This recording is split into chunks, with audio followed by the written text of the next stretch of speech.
Oh, one thing that was interesting, kind of like with yours, Emeka, is that she kept talking in gut center language. Yeah, that Like, was pretty cool. That like blew my mind because it was just immediately the biggest mindset shift, just a way to completely shift perspectives. First thing she said, she kept saying that I am a player, like a chess player or a game player. And Yeah, you are. Yeah, hell yeah. I was a player, but also like a gambler. The Big Hormone Enneagram.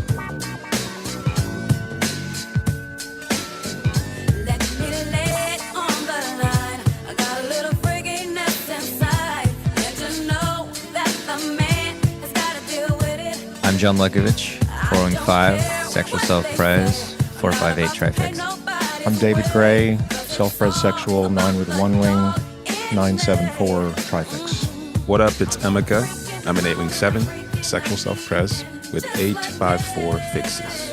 Hi, I'm Alexandra. I'm a social self-preservation 9-wing-1, 963 Trifix. Like and subscribe on Apple and Spotify, and leave us a review. If you want to support the show with a donation, you can find us on Venmo at Big Hormone and paypal.me/Big Hormone. Quick announcement. John and Alexandra are teaching a sexual instinct course this summer, starting July 30th. We've never done a sexual instinct course before, so if you've been waiting for something like this is your chance. So be on the lookout for more news over the next couple weeks and go to the enneagramschool.com and get on their email list. All right. Akashic Readings Pod. Went full woo-woo. I know, we went full here. Everybody's a little skeptical of Michael teachings. We're like, nope, we're going full-on psychic readings. Talking to our ancestors and spirit guides. and aliens. Alien lineage from Andromeda and Arcturus. Way off the deep end. And fairies, right? Angels. I'm a fairy. Spoiler. Karmic bonds. But enough stuff came up in everybody's readings Contracts. to where we know that it is actually all true. Pretty I think legit so. stuff. Honestly, yeah. This will teach you guys to question the Okay. Nobody questions. Should we have our explain what the fuck Akashic records even are? Oh God. I can do that. Or blast I can do blast I can do that. Oh no. Yeah, David bought us all Akashic record readings with Valeria, and she was amazing and pretty interesting. I was super skeptical. I mean, I'm open to. I think this kind of stuff's interesting, but super skeptical. And she nailed a lot of very specific things in a weird way, and just also spoke in a way that I don't know how much is actually like true or not, but just some things that really just resonated and. It resonated a lot with like living with Alexandra, like seeing the effect on her, and having this in person comparing notes kind of thing was pretty cool. But yeah, what are the Akashic records? So this isn't the first time that we've had some experience with the Akashic records. When we did Michael teachings 2021, we kicked off 2021 with exploring Michael teachings. We had Shepherd Hoodwin on here for 3 episodes. And to get your Michael teachings chart, you had to submit your name, your birthday, and some photos. And with that information, he would channel from the Akashic records your Michael teachings chart. And the way that he explained it to me is that he would go through all the different options on your Michael teachings chart, and he's channeling from the Akashic records. And whenever he comes to whatever would be the correct thing for you, there's a rush of energy that he gets, which indicates that, you're an artisan role, or your goal is this. And so that's how he channels the entire chart. And so channeling from the Akashic records I guess I could explain what the Akashic records is. It's basically the library of the universe, like everything that's ever happened. It's a plane of existence, and your body has a center that is sort of your own local Akashic record. And so when you die, your Akashic records, your local Akashic records, gets absorbed into the Akashic plane. And so why psychics can pull up random information about you or tell you things about yourself is because they're accessing parts of the Akashic records that has to do with you. And so what this lady is able to doing is, if you can channel from the Akashic records, it's like it's accessing stuff that's already happened related to you. It's like isn't like a membrane of intelligence or something that it's like something like a. It's a fabric that's recording everything, like any traumatic thing that you've ever experienced, your body is recording it. And so when you die, it gets, or you mean even like the collective consciousness is part of the Akashic record. So everything is getting absorbed into this plane. So I it's imagine like it almost like DNA material, that has all kinds of information in an organic form. I mean, even though it's probably like a non-physical kind of filing, so to speak, but something along those lines. So I mean, going into it, what was interesting. So Valeria was very like cool and sweet, and what was interesting is she's got that kind of like I'm into this kind of stuff style, but she was still pretty like she was still down to earth and kind of matter of fact about it. Yeah. But then when like she warned me like, all right, when I channel I like blow my nose a lot and all this kind of stuff, and I was like, okay, But then it was interesting was when she starts channeling, like her skin looks like it's hot and she starts sweating a bit. And she's blowing her nose a lot, and her voice raises, and she's got her eyes closed the whole time, and it's like an hour and a half session or something like that. And she would occasionally ask me, "Is there anything that you disagree with?" And I'd basically just say, "Nope." And then she'd go on. Like you start with like five kind of general questions, and I didn't really know what to expect, so I left my questions very general, and I probably should have had something a little bit more specific. I'm probably going to do another session just to keep asking stuff. But yeah, that was really interesting because I got 9 from her type, and just the fact that she was able to fill all that space with words, and like just that alone like really impressed me, of being able to like just speak like that for so long. I could tell there's like something else happening, like, and regardless of my level of belief in whatever was happening, I felt like she believed herself, meaning there was no sense of deception. There was no sense of her trying to like sell me anything. It was just something was coming through her, and I just felt her resonating with herself. So that was like very impressive to me. There was no like sense of didn't feel like any bullshit was happening, regardless, like without knowing exactly what was going on. We just had a call before this call, me and John, and you had a specific thing. There was a specific thing that came up that was like so specific that, well, the way I interpreted why that happened was because you would be the most skeptical of this whole thing, and so that would kind of ground it in something that you should maybe pay attention to, and the rest of the material. Yeah. Want to describe that real quick? Yeah, That's cool. she talked about like she would use terms like contracts and implants and light codes and stuff like this that I didn't, I can kind of guess what maybe that means, but I don't know. But she said a couple specific things, but one of the specific things that really just like nailed something, it's not even that significant in the full scheme of things, but I've been thinking about going back and doing some Rolfing because I've been having like kind of pain in my forearms, especially as I curl like in the gym. I'm thinking like, nah, this is getting like fucking weird, and especially in my left elbow. And so she went on this thing about how I have these like I don't know, like I can't remember, like outdated contracts or something with entities that are holding me back because they like feed off of my frustration, and they show up, as she described, as like little metal balls in my body and in specific places. And she mentioned like the base of my neck, which I think everybody has kind of like gets like sore neck and sore neck muscles or whatever. But then she goes, and you especially have them in your left elbow.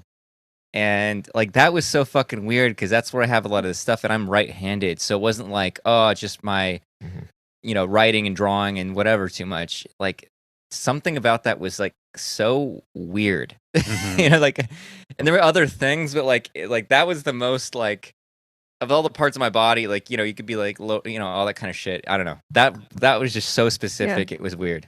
a gotcha moment. Yeah. We all had things that there's no way she could have possibly known.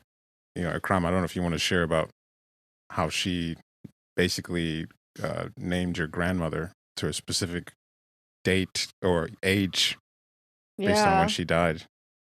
Yeah, that was the craziest thing ever. She said the first person that came or entity or whatever said this is a younger woman. She looks like she's 35.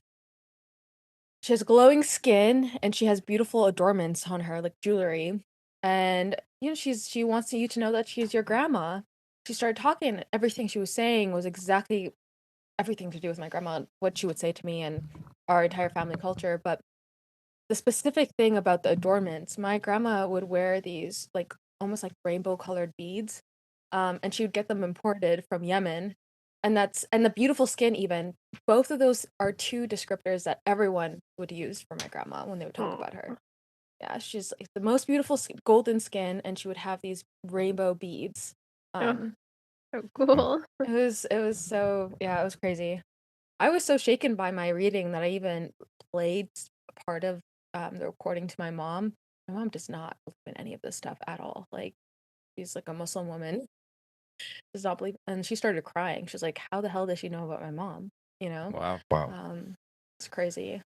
Yeah. Do you wanna just go into what I'm just curious about what everybody's kind of main thesis points were, or whatever, or impactful moments or something. I've got notes, but I don't want to start first. I think David should go first. Yeah. Alright. Okay, king- so our I'll start king. first. I actually do want to start first. Now that you Rex. mention it.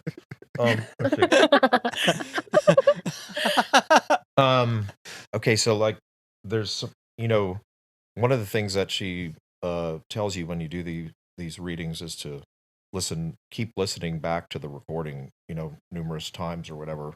And when she said that originally, that's sort of like, why would I do that? But every time I've listened, there's a new insight or two. I don't follow instructions, so Why would I do anything? yeah, why do anything? Why does anybody do anything at all? And so anyway, I listened to the recording again today and linked together several things that were in the reading and that were big insights that coincided with different life phases and things like that. And so like when I listed off to her my questions, one of them was about Enneagram and income, and I'm just doing this job. I'm a landman in the oil industry, and I do research on land ownership for oil companies and so forth. And I described it as, in my question, just for the money, right? I just do this.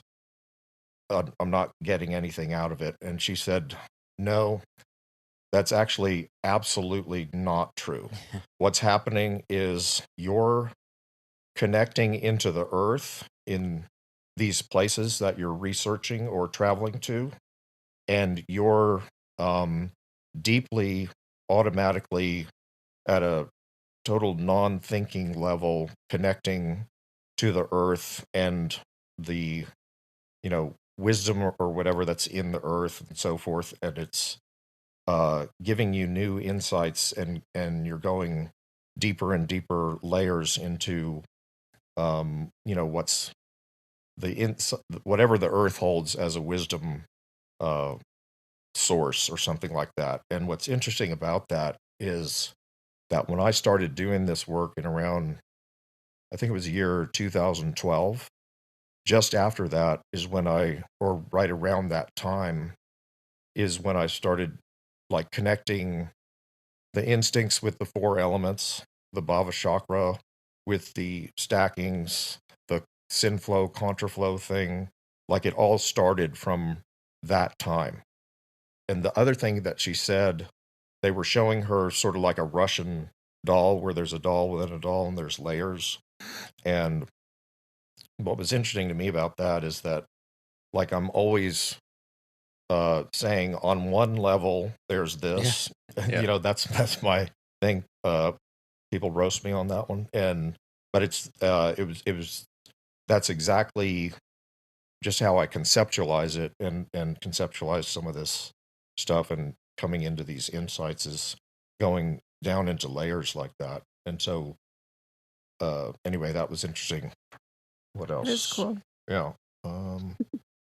Oh, one thing that was interesting, kind of like with yours, Emeka, is that she kept talking in gut center language. Yeah, that Like, was pretty cool. yeah. And she said that I'm totally at a non-mental level having a conversation between the earth and my physical body.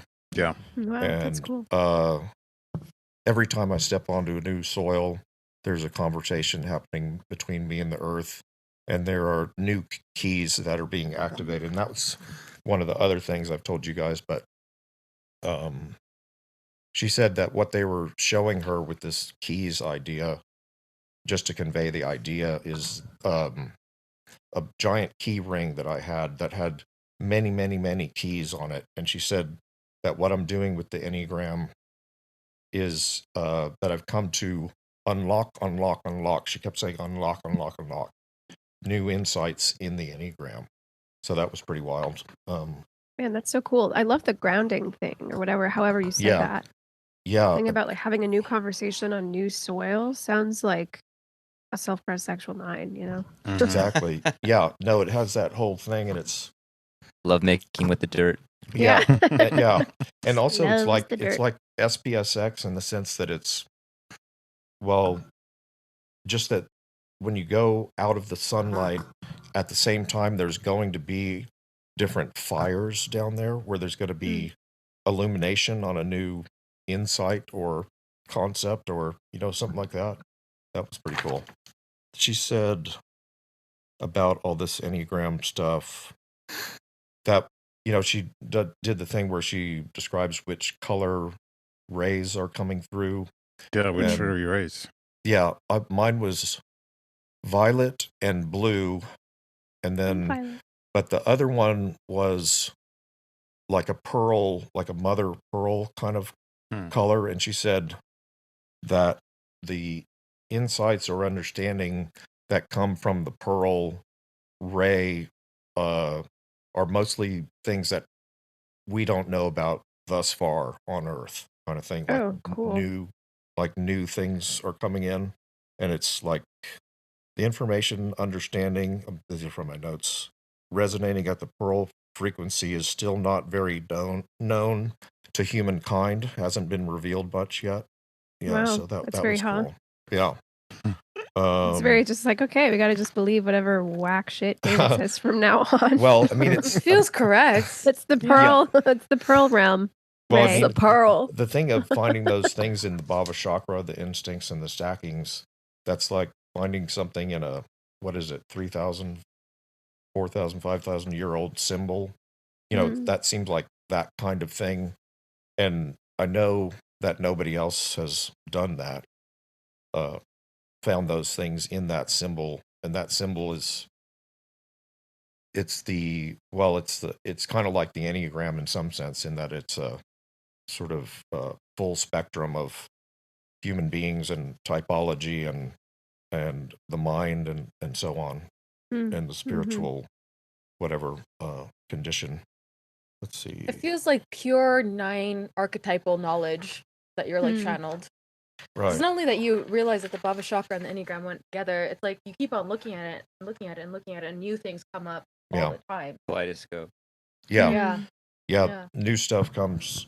There's been stuff even just over the last couple of months. Let's see. So I think I was telling you guys the other day, like in terms of, I don't know, archetypal masculine, feminine energy in me. She said basically like the feminine creative side, she's associating that with like creativity, desire, joy, all of that kind of endless creativity and pleasure and all of that stuff. that side is, I've got that down, right? But the masculine side, because I don't have that as developed, that it makes a mess, right? Mhm. And I'm not, I don't have the container for it. So she gave me, exercises and shit for that. Yeah, did you all get like a lot of homework? Oh yeah. Yeah. Yeah, I got overwhelmed immediately. Who wants to go Yeah, well. next? I can go next. I think I ended up asking 5 different questions, but they all basically ended up being answered through my first question, which was actually my first question was like just life purpose, life path kind of shit. But the next one was okay, so it was this one, yeah, because I asked about my family, basically like what is up with me and my relationship with my family? Why do I feel so entangled with them, but also not like that close, and why do I have so much guilt around that? Like, why can't it be like a simple, that kind of thing? So, like, what's up with me and my family, basically? Yeah, basically, all of my other questions got answered through that. Like, another question I had was like, why do I have so much? Where did all of this like self judgment and self criticism and um, just this like really harshness on myself? Where did that start? What's up with that? And she had, she had a lot to say. Um, okay, so the first thing, once the Akashic records were opened, she said that I was greeted with the beings from the violet ray. I need to look all this up because I don't know what it means, but I have the violet ray.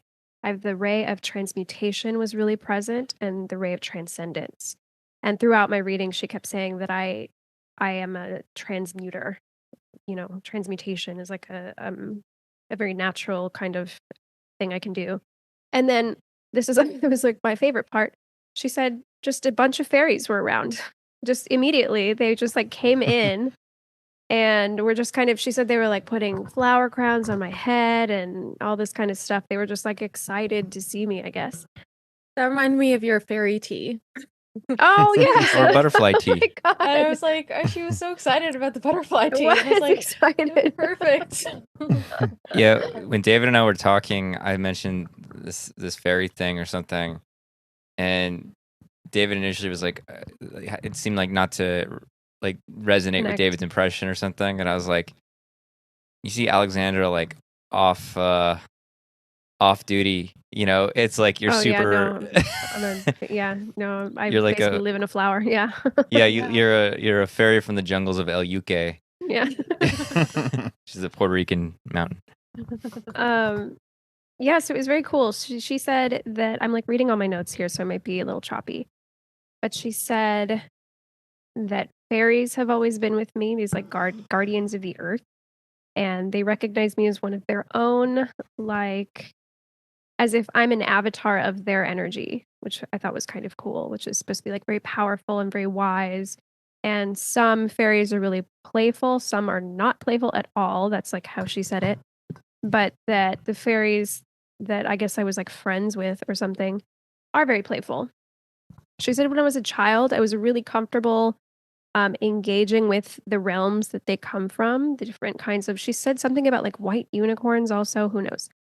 But she said that I use that realm as like a refuge, and that I've likely just forgotten the time that I used to spend with them all the time. But she said that during my childhood, I experienced myself as actually having a a very happy childhood because I was basically always in that realm with them. I was like not in physical realm most of the time.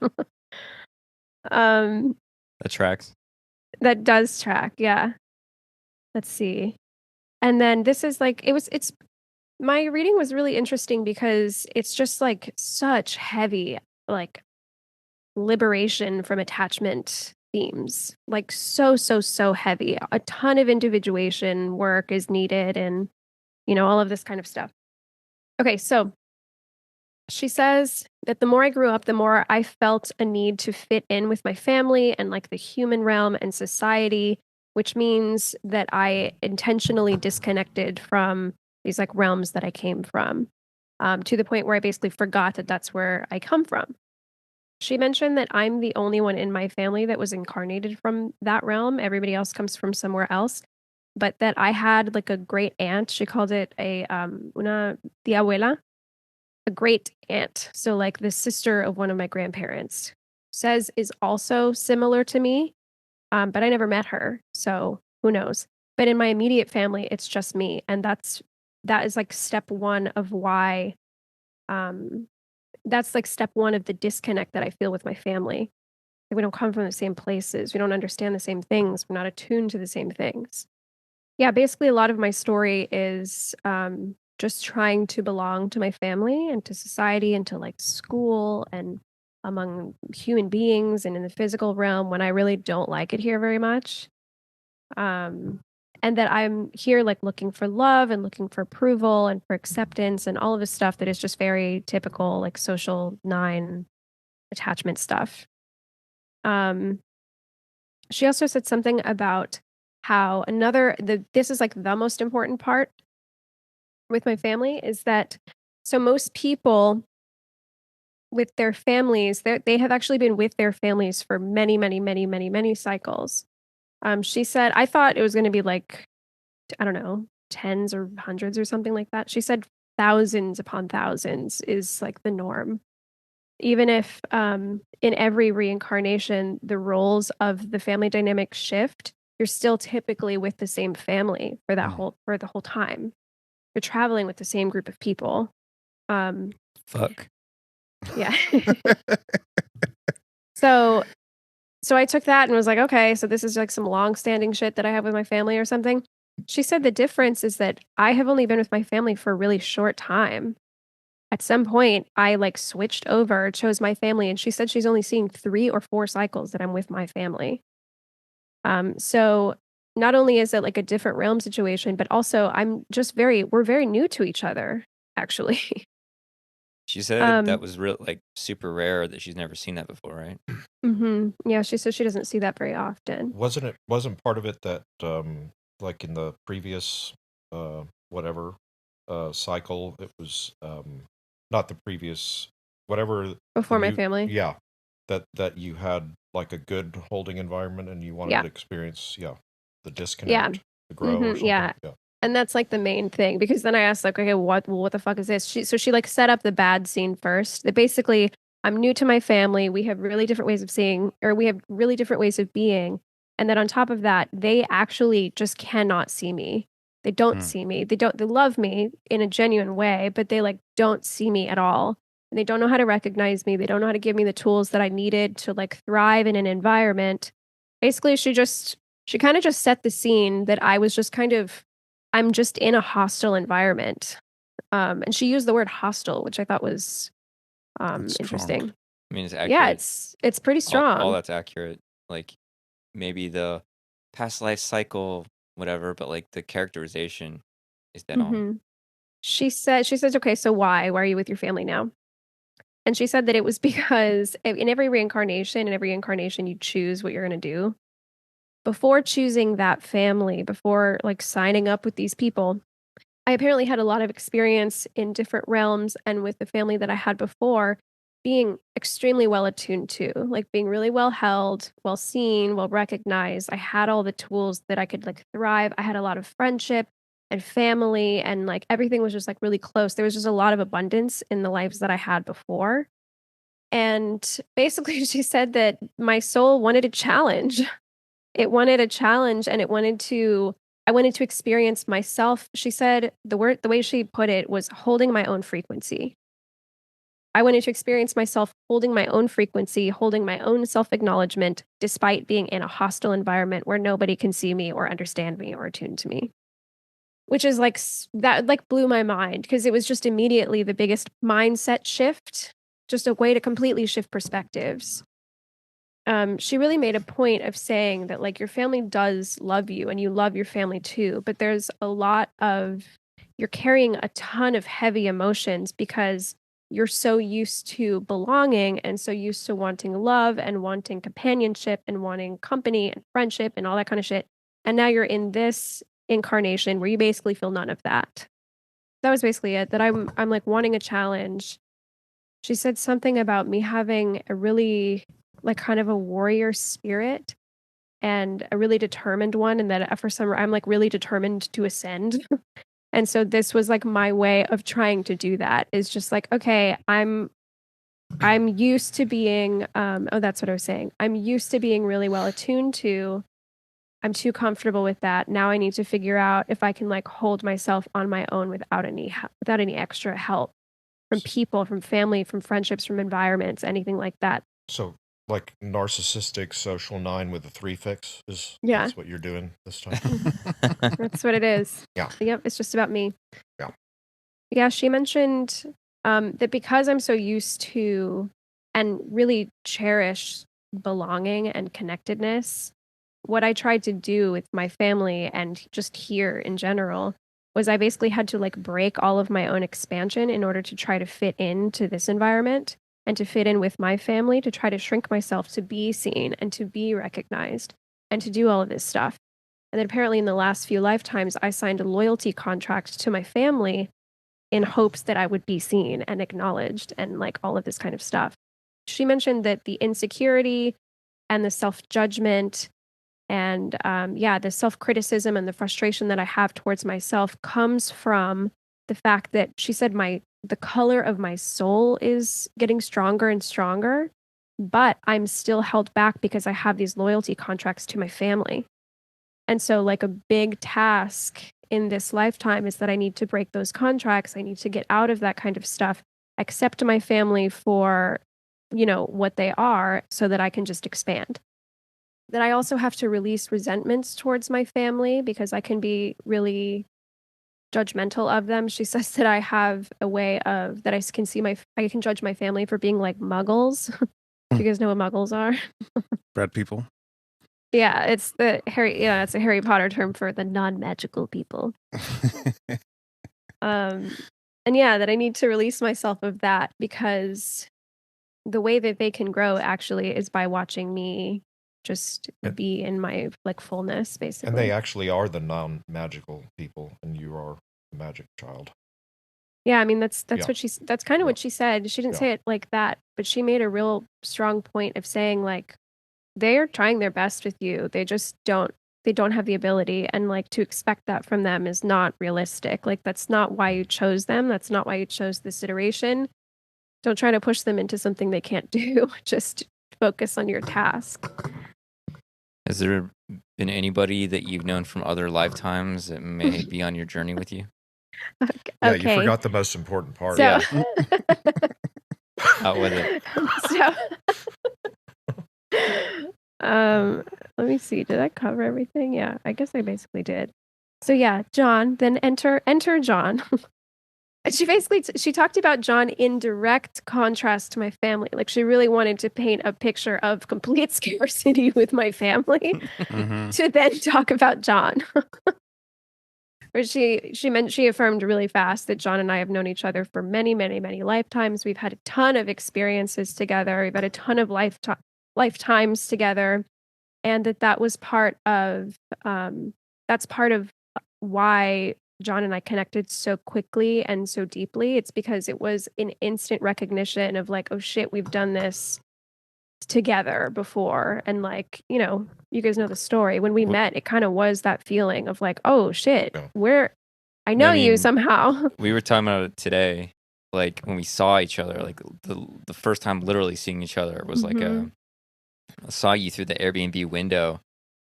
And, like, I've said this before, but, like, Emeka, you, like, jumped out from behind the door and, like, grabbed me. And I was, like, kind of almost, like, not dissociated, but I was like, my system was, like, reeling. So I was like, I just found myself, like, in the air in your arms all of a sudden. And I was like, it was like I saw Alexandra, and then I was in Emeka's, what's going on? And, we said hi to everybody, and I hugged you last. It was like, it was intense. It was weird. It was intense. So yeah, she confirmed John and I have been together for a long time. We've had we've gone through a lot of shit together. And that we have a lot of our relationship. This is like she said, in love and truth, like in the light or whatever. We have a lot of, like, genuine love with each other, but that we have some contracts from times that we put each other through some shit. that we need to break because, and she said that basically our coming together in this lifetime is specifically so that we can get rid of the baggage from past lifetimes and we can go continuing our bond without that extra shit being dragged around. That was so cool. She told me that I need to, basically that I need to start feeling more this is just from memory because I only got halfway through the recording today. She told me that I need to start feeling crazy. I need to allow myself to feel crazy more. Like I need to let myself just not make sense. And that I need to go back to natural realms, is what she said. So go to places where I will find the fairies. She said I'll know where they are. And she said that the fairies get excited when I come around because they assume I'm going to recognize them and I've forgotten how to recognize them. But they still are like waiting for me to recognize them, which I thought it was so cool. A fairy. Yeah, I remember asking about money too because I figured my basically limiting beliefs were related to my just not taking more opportunities to make money.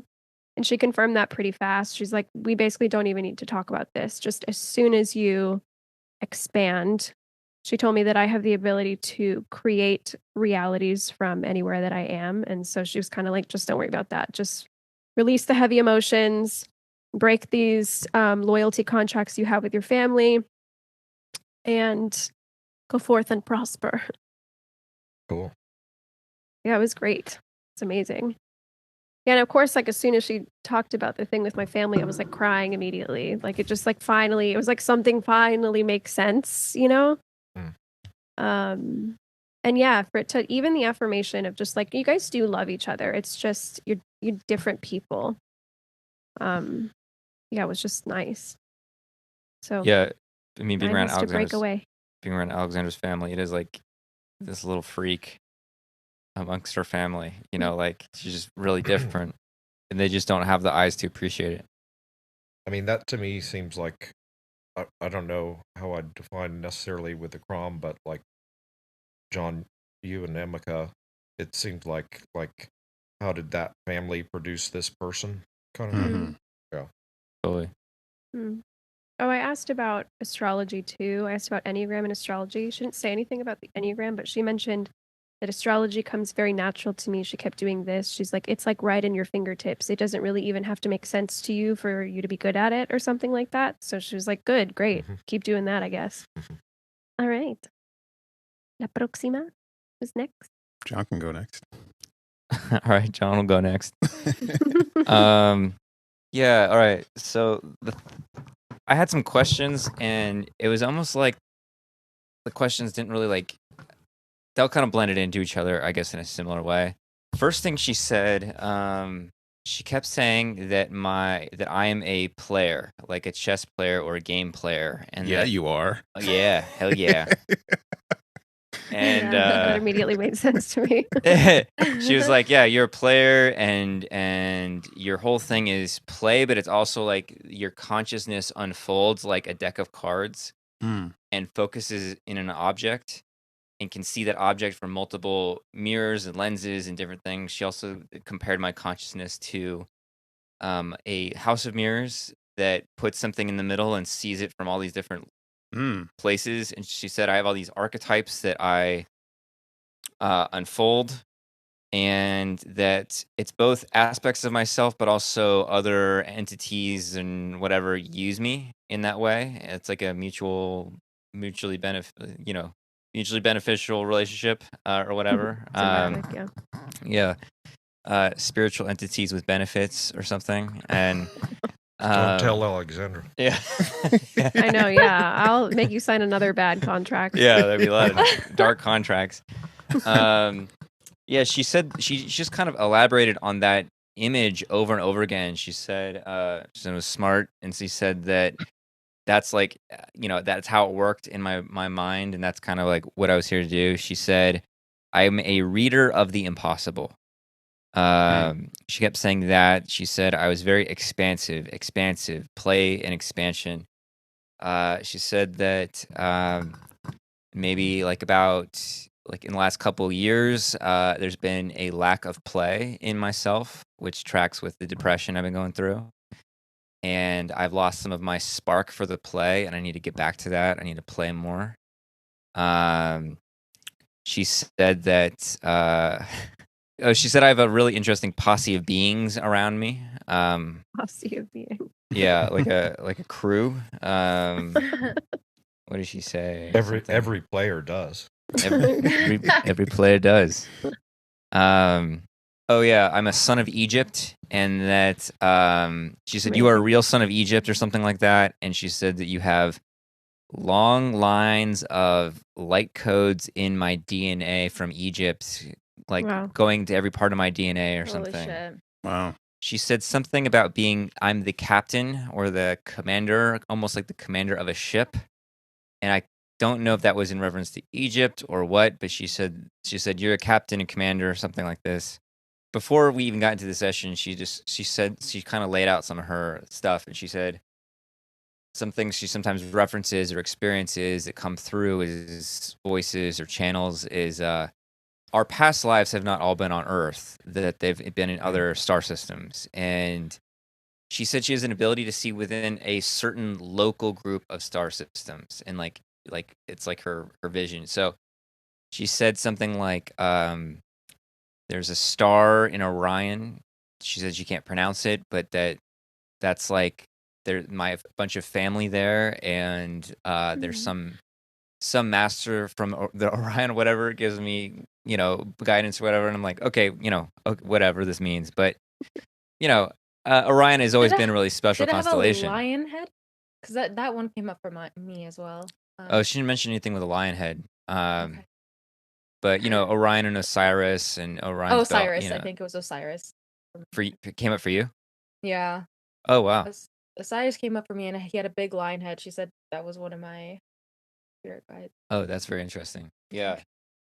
So yeah, the Egyptians associated Orion with Osiris, and which it's like the most easily spotted constellation in the whole sky. So whatever. But she said, yeah, most people I talk to come from Andromeda. So I was like, all right. Yeah. So whatever that meant. She talked about all of us, that we were all doing a project together, that it was an expansive project. But she said that we are all getting too rigid and narrow. And she said, especially Emeka and I have blinders on. And we need to play more. We need to play more. We need to be less like she said something along the lines of like we have specific either like outcomes or ways we think things need to be. She said you need to relax those. She also said that we think that the project, which I assume she's channeling the Enneagram stuff, is she said we all think it's a lot more niche than it is. Like we think we're in like a small corner or niche or something, and it's actually like universal. It's actually important for people to know, and it's important for us to stop treating it like it's just this side thing, like this some little niche thing, and just like it's just our own little corner. It's not. She said that people need this, but they need it in a way that's accessible, and they need it in a way that brings healing and joy and fun. And basically like people want to heal and they want to grow, and so we need to find a way to offer this in a way that people can get on board with, basically. Which tracks. She said that okay, this was what was funny to me. She said in a past lifetime, I was a player but also like a gambler, and she said something like I don't know about literal gambler, but she said she'd never seen this before, and that I have some capacity to work with both light and dark entities as I see fit. But I worked in my past 2 lifetimes with some dark entities, and fucked around and found out. And I'm dealing with a lot of repercussions from having burned myself from playing with dark entities. And so funny. she said that a lot of she called them implants and contracts. She said I have contracts going all the way back to Atlantean times, which Wow. the pre-sand Egypt thing is a thing. That's Right. to me that's Atlantis, whatever. But yeah, she said I fucked around and found out, and it has led to different these kind of like implants or hooks in me. And yeah, Alexander thought this was so fucking funny. I was like, I don't know about if I relate to this, and Alexander's like laughing in my Literally, face. what are you talking about? Yeah, because well, John immediately was like, I don't really know what she means by player, and I'm like, I fucking do. She means you're like, she said gambler, card player. I was like, you're a guy that like likes to take risks and will get burned when he takes those risks. Like it's like sometimes it works out, but sometimes he like reaps the repercussions or whatever. You're like a wizard who channeled the devil. Yeah, it sounds like yeah. I was Faust or something. But was part of her You came point in- that because of the last two bad experiences, lifetimes, that you're constricted now or something this lifetime? She said that I have implants with me that, because I asked her something along the lines of about like this kind of depression and these things I've been sort of unearthing and related to my history and stuff like this. And she said it's the result of those entities as well as like combining with, how did she put, I don't know, some kind of thing through my mother's line, which totally tracks. That's like some weird, fucked up, negative thing. And that I got to break those. And, that's where she talked about the frustration and fear and these entities living off my frustration and fear. And the metal balls like in my elbow and stuff. And she kept talking about exercising too. Like when I exercise or before exercise, I need to like tell my body, my higher bodies, I'm breaking the contract so that this thing doesn't affect me while I'm doing like she didn't say curls, but when I'm exercising, which I thought was like, I thought that was pretty weird. That's cool. See. She told me to exercise too. I'm gonna ignore that part. No, she said part of releasing heavy emotions is like expelling energy from my body, and I'm like, she said she said, if you choose to do that. I do not choose to do that, but thank you. Fairies don't exercise. We just float around. She told me, we'll bring it back to the job. She told me that that like the type of play that I do is, because she mentioned that John and I are both playful, but very different types of playful. John's the fuck around to find out type of playful, where I just want to like, what did she say? She said sing and play and something else. I can't remember, but I was like, that sounds right. Frolic, probably. Yeah. Play with some fairies. Just feed deer or something. When I brought up John, she brought up, or when we talked about John, the way that she talked about him, she's like, the thing about John is, like, she set it up in a weird way before she was about to tell me that he has meddled with the dark forces or whatever. She's like, you and John have a lot of, love and light. And then she kind of took a breath. She's like, I like illegal things. The thing about John is, and she was so funny the way she told me too, because she's like, he's very powerful and he likes to play with his powers a lot in past life. And sometimes he chose to play with the light and sometimes he chose to play in the not light. And we don't judge that. That's part of free will. I was like, lady, you did not have to tell me that my man has fucked around with some dark forces before. That comes through loud and clear. One thing that's interesting about these readings is just how different they are. Yeah. They're that's what I mean. Yeah. Yeah. When I was saying earlier about how she could just go off for like an hour and a half, like they're so different. And it's not like you'd have to be the most fucking creative person in the world to do that, and the most talkative and chatty. And I could tell how like her pace and energy before the channeling was just so different. Withdrawn, sweet and withdrawn, and then blowing her nose and like really hot and like activated. Yeah. I remember Shepard saying that he couldn't, because he was in the 70s. He said he couldn't channel as much anymore because it taxes your body so much to hold, because it's a higher frequency of energy and it's a lot to handle. So I'm wondering how she's able to do. I don't know how many readings she does per day, but it is. No, she does one. She only does one a day. Okay, that makes sense. Wow. And she also said, she mentioned, I talked about Alexandra. Like I asked her initially about Alexandra, I think was my first question, but like she answered the Alexandra thing last, which is that, we've had a very passionate, multiple, like thousands of, or whatever incarnations together. It's very karmic, soul deep. But we have some contracts that are not in love and light that we have to resolve. Yeah. That And means she- more arguments are coming. Well, I blamed it on John for fucking with the dark forces. It's like, way to go.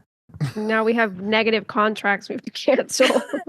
we got some great chemistry from it. Yeah.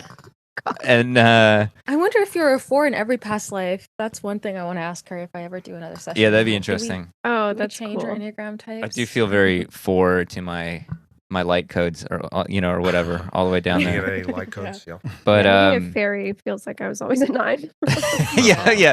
yeah. Alexandra's always been a 9. Just but yeah, she said that I need to like. It was kind of unclear if it was like us or me or something, but like we need to like we need to like play and like even make games or to expand consciousness. She said games, stories, like you can expand consciousness away. She said you can create something massive. She said expansion from darkness. And there's something about like when I played with the darkness, like I got what I wanted, but I got the I also got the like. She said, like when you play with darkness, like you get put in it, and you get, you have something to pay back. Like you get put in a box or something, or you have to pay for it. So I guess I got what I want. So whatever. God, Yeah, it's just I have the to go back most and- you thing I've ever heard. That is so funny.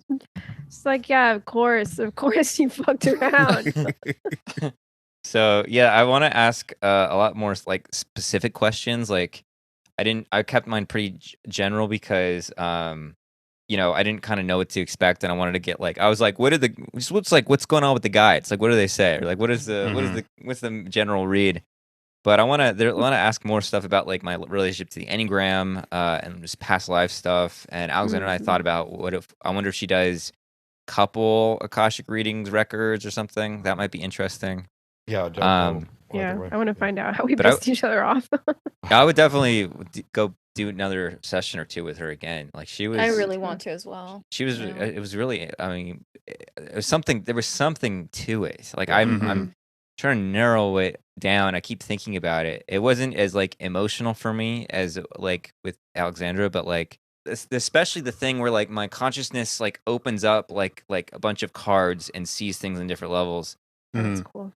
Like that's what I do with people in individual sessions, and I don't know, I resonate with that a lot, and I resonate that it's kind of fucking aroundy in a certain way. Like it's kind of shooting. It's there's something kind of Improvisational or something. it's like improvisational, but also like for my own entertainment, and Like like trickster. yeah, something like that. Sure. So there, I don't know, there those things hit. So yeah, Like that's the Hall of Mirrors thing was also felt like it was coming from the perspective of the image center, Yeah. heart center. Right. Like Yeah. that was Oh, one thing wow, that's that's a really good interesting catch. about Yeah. everyone's readings is like it's coming from a different center. Like mine was Yeah. this hardcore gut eight language that she was using. Yeah. Hmm. Oh, that's interesting. Yeah, you're right. Because John's does feel like she's describing, the Image deck of card. Right. yeah. Oh yeah, she Interesting, called me yeah. Joker or Joker Oh, with one of her cards or That's something like interesting. that. Yeah. Dude, I think John was a DJ in a past life. Yeah, I was a DJ. He's like, I was for a sure toxic was. self-pres DJ 7. There you go. With a bad cocaine problem. Yeah. Probably, yeah. Cool. All right, let's get to mine. I wanted to have specific questions. The last time I did something like this, I had just a basic life task, true study, and I talked to Shepard for a few hours before, and so I was a little skeptical of what he gave me because I was like, maybe you just like reading from our conversation. But what was interesting is that she did echo some of what that reading I got with Shepard years ago. So what I'd asked about my, typical self-purpose life task, in terms of the, mystical work that I've been doing, and is there any sort of what's the significance of all this and lineage and all that kind of stuff? And so that was one of the questions, and I was curious also just about having these sort of psychic dreams my entire life. Since I was a boy, and my mom used to record these dreams, and I told her like recently one of my dreams predicting how my dad died. So like, what's the significance of these types of dreams? And I also wanted to know about, like, what is the significance of my sexual energy? Just I told her about these instances when I was, hooking up with girls, and how, the crying, mysterious crying things that would happen, not necessarily because, oh, the sex is so amazing, but there's some kind of energetic exchange that's happening. I don't understand what's that about. So that was another question. And then also, just, are there any, just about money and any money blockages or any things that I'm not listening to? And also, yeah, just music and creative media, just that's been always sort of a constant since I was a little boy.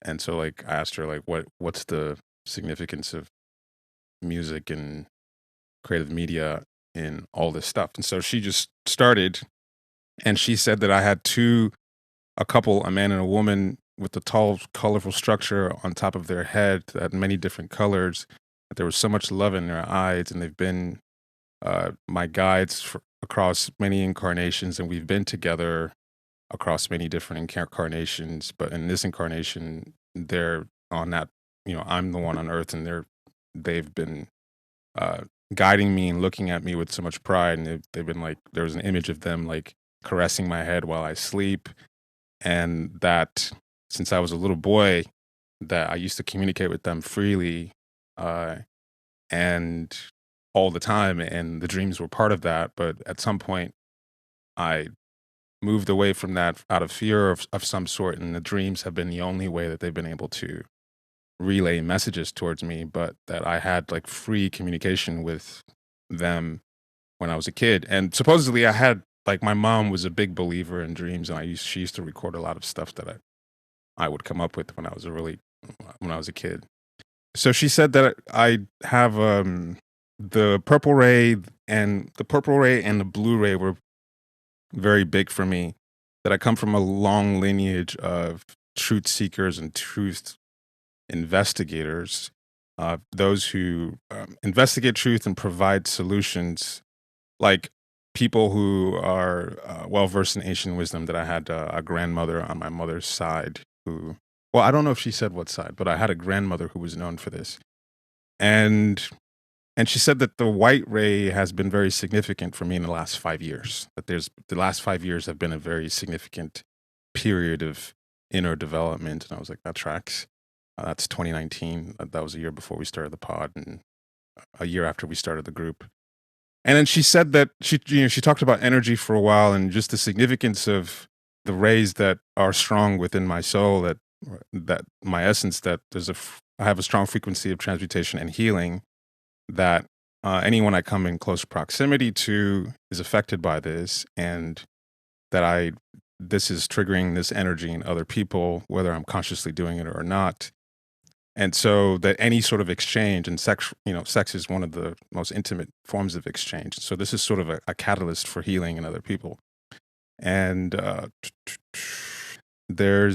have, agreements with entities that are not in light that need to be canceled. That there's a scarcity implant in my lineage, that there's certain loyalty contracts within my lineage and family that sustain scarcity. That every time I want to expand, there's a ceiling that I find a block or stop, and this is extremely frustrated. This is anchored in this contract. Mm. Then she talked about the work that I've been doing, that I have a lot of blinders on, and sort of limited thinking in terms of what the work and the group can be. That every time that I try to, or this group tries to expand it, there's a lot of limited thinking around how that can happen. And that I need to connect more with my raw instinct and my gut. And what was blowing me away is how much she was talking about my gut being the center of my decision maker, that I should be listening to, that this will save me a lot from a lot of unnecessary things, that I need to create a deeper connection to my instinct, that I'm aware of this, but I need more. She kept on saying, stop with your head, gut, gut. Wow. Interesting. Yeah. And that I need to make key decisions from this place, that I need to get into nature and stand barefoot and start practicing in the little decisions. And she suggested getting in touch with grounding, which is interesting because in the last couple of years, I took a little bit of an interest in grounding and got like one of these Japanese floor beds that I sleep on. Oh, wow, cool. Yeah. So anyway, because that was the thing that came up in the reading with Shepard. He was like, walking in the woods it's really important for you. And I was like, what random thing to say? But I do walk in the woods. I'm not in the woods, but I walk in the woods. going to walks. So she was like, you need to get your feet on the ground. Like your connection to the earth is really important. Wow. Spending at least 5 to 10 minutes every day. You and Alexandra can go hang out with the fairies. All the gun types are being told to go into nature. No, Yeah, I've been doing Literally. that. I've been doing that grounding thing too, on and off the last year or so. Make sure to get barefoot and go out in the backyard. Yeah. Cool. And so she talked more about the group and that there's the way I perceive the group is limited, and there's a sense of being dependent on the decisions of others that I need to go into fully. Not feeling like I can go fully into what I want to do. This goes into sort of my 8 sort of sense of responsibility of keeping things together, which is something I've been dealing with for the last couple of years. If it's not really up to me to hold everything together, and too focused on one way, and so that I need to take some time off to expand vision. That I don't owe anything to anyone. That there's so many things I could be doing. And that I need to expand vision. And she said there's a lot of creativity she described what I do as sort of a creative fusion of this truth seeking with the creativity, with the creative media and music, and finding ways to, which was something that blew me away, is that I think I've said this before elsewhere, is that you're not necessarily a guru or teacher in the sense of trying to tell people what to believe, but you're trying to guide people by finding truth themselves through this creative fusion. And that there's a lot of energy. The words you used. You said something like, I want to give people an experience like where all their senses are immersed, and then they themselves feel the truth. Find Which is it very in God, themselves. but it's also very you. Right. She said the exact same She said it exactly the Wow. same way. Well, the other thing though too is that thing you were just saying before this about expanding the vision of what all this could be. I mean, you were coming to that just like a couple of weeks ago on a phone call we had. You were saying the same thing. Yeah, I guess I've been feeling kind of, just talking about types. That's not necessarily why I got here in the first place. That there's a sense of these big overarching questions that people have, because your life sucks or you don't have meaning, and trying to come back up to, the reasons that got me into this in the first place. To sort of, people don't necessarily care about the Enneagram. They care about these questions. Mm-hmm. And the Enneagram is something that can help them, but like the tool itself is not the destination. Right. And so that was cool that she hit on that, but just sort of like breaking free and mentally, and that she kept emphasizing. Said get more playful. Yeah. In your reading, she's like, get more playful so you can have more opportunities to communicate with your guides the way that you did when you were a kid, instead of it just being contained in dreams. It could be something that you regularly are going to. Right. And expensive and renewing energy. Yeah, that she went back to the dreams and saying that that's something I need to, that's a blocked area that can be opened back up again. I think the biggest takeaway is that there is a lot of blockage that needs to be expanded. There's a lot of sort of doing a creative reset and start over and expand vision and reconnecting with yourself. Just reset and completely let go of any preconceived ideas of how things can be and how things can show up. I've been feeling that, but just to hear that so explicitly with 8 sort of gut language is like shit. So I mean, yeah, I was blown away. Wow. Yeah, these all seem so affirming. Yeah. Yeah, I mean that's Yeah, Emeka. it really is. The mystery unlocker. That felt so true to who you are, and the way that she was talking about it. She's like, arts and movies and music, all of this you're using sort of multimedia. Right. Yes, the Yeah. multimedia. yeah. You're using all of this for the purpose of unlocking truth in other people. And so it's like it's very much like everything that he talks about and how he is trying to give people an experience. Yeah, more so than just straight teaching it. It's like I Right. want you to feel it. Did- Yeah. Mm. That you did mention that you would have these prophetic dreams as a boy. Yeah. And your mom would sit down and write them out. Like that's pretty major. So I was like, oh. Wow. Yeah. And like sometimes it would be days after. That's crazy. And I guess I was exuberant about sharing them. Like, here's what I dreamed last night. Got some shit to tell you guys. Yeah. Multimedia event. Yes. But in a sense that my when I think about my household, both my parents were involved with ministry work, and my dad was writing books about angels and demons, and so that sort of consciousness about the spirit world was very obvious. It felt like, so it wasn't weird to. I mean, it was readily available to.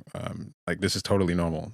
That's why I believe in Alexandra's fairies, because even in the Quran, fairies exist. Like they're called jinn, and then every culture they have fairies. So I'm like, I know the stuff might sound kooky, but it's like there's actually a long lineage of In people. Islam, are the jinn, are they equivalent to fairies, or is that different? Yeah, they're equivalent to fairies because some of them are bad, some of them are good, some of them they have religions and societies. It's all. My mom hasn't had experiences with them. Yeah. There's a podcast I listened to called Otherworld. I was telling David about this. Oh, yeah. But it's this guy who's like kind of like, I mean, he says he's neutral or he plays it off. I don't think he's as neutral as he says, but he gets people just submitting their stories and he just interviews them and he just lets them tell it. He barely even interrupts or asks questions. And he might do some like follow-up research and stuff like that, but all kinds of supernatural and paranormal stories. And it's been really interesting because except for like maybe one or two of the episodes, I feel like everybody is being truthful to their experience. Like, I don't know, Yeah. they're interpreting it however they're interpreting it. And, a lot of people are like, I don't know what this is. And, the guy who's the host will figure out, like, he'll do research on it and figure out like, oh, is this what thing you saw it looked like? And like, oh, this is called a Wendigo, which is a whole Native American thing and whatever. Anyway, they have a couple episodes on fairies. And it sounded like so fucking stupid, but I don't know. There's like, it made me really curious because the people talking about it and making these like fairy houses in their backyards, and seeing like little lights flicker around them and stuff like this, and anyway, might be interesting to like look up what a fairy house is and build one outside or something and see what happens. Yeah. My fairy friends. Oh, another thing she said in mine was that I need to. She said I basically broke myself to try to become like a normal person, and I need to like re-break myself and reaffirm myself as like a crazy person, and not like a crazy person, but she said I'm gonna go through a process of feeling crazy because like I'm training myself back to like my own essence. Which means I need to just affirm fucking whatever comes up. So if Bring the I freak need to out. go and like find the fairies and then just be like, I'm a fairy, I'm a fairy, I'm a fairy, and just be a fairy. I'm a freak. Maybe Yeah. sounds like I need to work with each of you with some It sounds like trickster it. energy and get you into insanity and Yeah. I know. I need to become a crazy fairy girl. Ikram. All right. Last but not least, save the best for last. Okay. Okay, so my first question was, what am I supposed to accomplish in this life? What's my soul's mission? And so I gave her a little bit detail of surrounding my career and stuff. It's like I'm working this job that I find actually pretty meaningful and I get a lot from it or whatever in terms of emotion. But then I'm like, I don't know, maybe I'm slumming it. I should do something bigger, blah, blah, blah. And I'm like, I'm in school for psychology and like, should I never felt super connected to that, but it feels like the rational thing to do next or whatever, blah, blah, blah. And so we started off the session with that. And so she opened up my Akashic records, and then my grandmother came through. And the first thing my grandma said was, but she's been with me since like before I was born. And then all these other memories started coming through because I don't know if I've ever said this to you guys. Probably have, maybe at least to David and Emeka, but I was kind of a mystical child. I used to like talk to angels, and I would talk to my grandma. I would talk to my grandma's photo, and I would pretend like she was watching me, and I would ask her for advice and things like that. So as soon as she said that, I got like so much chills. And then the next thing that she said was, not only do you have angels surrounding you, you have like you have the most angels I've ever seen. She said, Wow. she said, I had angels guarding different parts of my subtle energy body. She's like, I've never seen it like that before. She's like, you have a lot. And then she said, um, I was part of the golden race. She's like, you only have gold. It's all gold, gold, gold, gold, gold, gold, gold. Huh. And then I looked, and then the gold is the ray of wisdom. And she said, my soul's mission is I'm supposed to be healing people. And my grandma came up again, and she's like, she was talking about how my grandma and my mother's lineage especially has a long line of women who align people back into health. So she's like, you give people wisdom, you give people healing, you give them guidance, and the bigger idea of that is even like you take care of the earth. And she's like, I know that you're not part of the earth. You're not in the earth a lot, but you still are connected, and you should try to go back into whatever, being connected to nature or whatever, because this is what your human lineage is about. And then this was interesting because I was joking with my friend Al. I was talking about the angels and stuff right before my call with her, and I used to imagine two angels on my shoulder because in the Islamic tradition, like when you're finished your prayer and you're sat down, you'll probably see people like turn side to side. They're saying thank you to the angels on their shoulder, but those angels are there to like write down your sins and your good deeds. But I just talk to them all the time, and I always imagine them on my shoulder. I thought they were my buds, you know. So I would walk home alone and be like, "So this is what I do." And so and then Al joked, she's like, I bet they're gonna be aliens. This lady tells me, she's like, you have two of your Palladian siblings on your shoulder.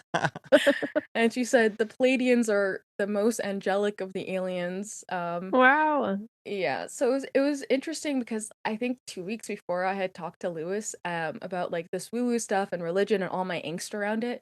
And I said something like, you know, I follow these woo-woo people, but then I have to drop off. They all disappoint me as soon as they start channeling the fucking Palladians.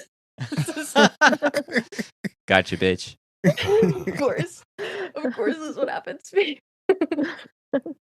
And then she went on to say, she said, your job is really good right now. It's in line with what you're supposed to be doing, because I'm seeing images of even people from different villages and different cities coming to see the women in your family for wisdom and for help. She's like, that's what you're doing right now. You're helping your community. And I didn't give her a lot of details about what I was doing for work, but that's exactly what I do. Like, I'm helping my community, and it's very tied to my family's legacy and all that very consciously.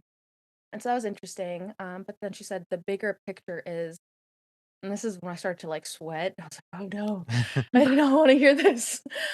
She goes, she said psychology is good, said, but they're saying that there's a different kind of training. She said she wants me to explore channeling, and shit like that. She said, I see in your future that you'd help people get in touch with their own spirit guides and their own souls, and help them be basically the middleman between them and the higher places or whatever.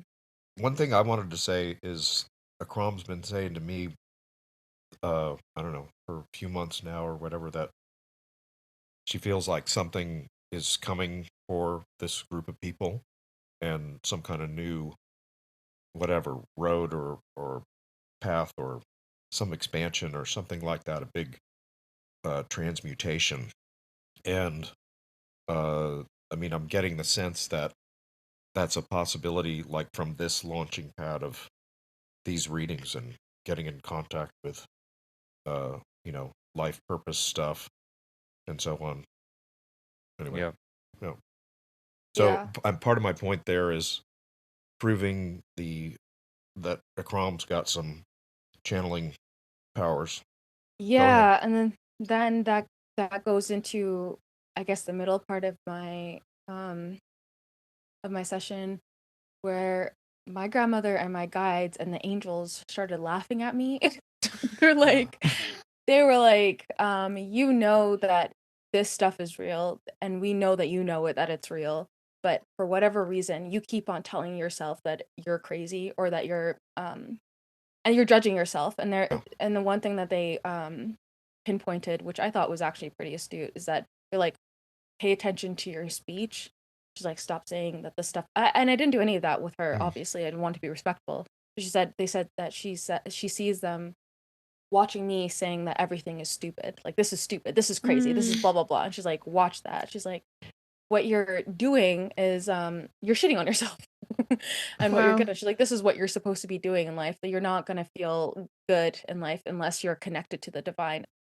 Yeah, and so at the end of the session, she talked to me like one-on-one, and she was telling me everything that came up in your reading probably is not a surprise to you, that was why it was like very affecting, Yeah. because a lot of it, I literally remember talking to Angel, my grandma, and like that was a big part of my life and my whole thing. And she said, she was talking to me about like, I think you should pursue doing channeling and Wow. things of that sort. Yeah. And you don't have to be weird. I was I was a pro skateboarder when I transitioned into doing this stuff. She's like, you don't have to be, she's like, you can be exactly the way you are now and explore all the things that you're doing now and just I don't know, just do your gifts. And I was like, oh, that's cool. Yeah, I checked out her Instagram before the session, and yeah, she's got all this like longboarding stuff. Yeah. That's cool.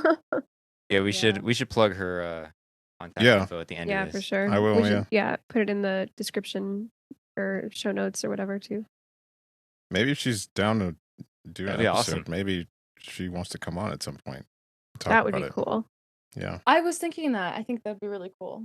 The angels, I don't know if you guys already said this, but the angels thing too feels like social sexual, like everything up in the air kind of energy. Yeah, floating. Yeah. Yeah. It's cool. Wow, these were all so personal. Yeah. Yeah. Like the energy of all of us, I don't know, comes out so clearly. Yeah, it's a bit more impactful actually hearing everybody's, like, because right. I don't know, hearing just mine, like, yeah, it definitely resonated, but I was like, maybe she just is like really good at intuitively just like reading my vibe or something. But then hear everybody's and how specific, and it ties into specific things. I don't know, it's crazy. She does trainings in doing it.